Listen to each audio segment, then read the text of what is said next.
Today in the Chemical Guys Detail Garage, Jeffrey, I'm gonna fucking sock you in your little butt. Everybody who's getting off the train, get off now.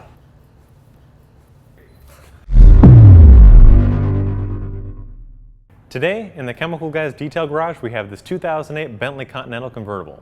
Now, if you've been following our mini-series, you've seen that we've already washed it, we've clayed it and polished it, and now we're gonna protect it.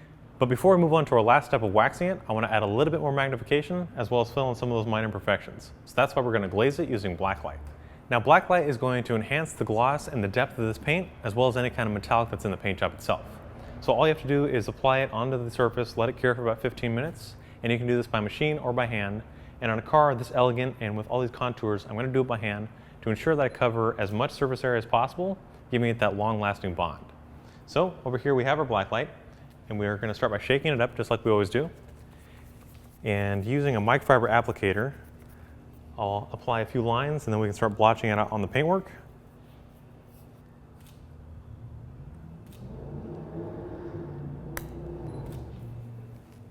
Just dab it out, and a little bit goes a long way, so there's no need for high buildup of this, because if you think about it, only that initial layer is what's bonding to the paint job.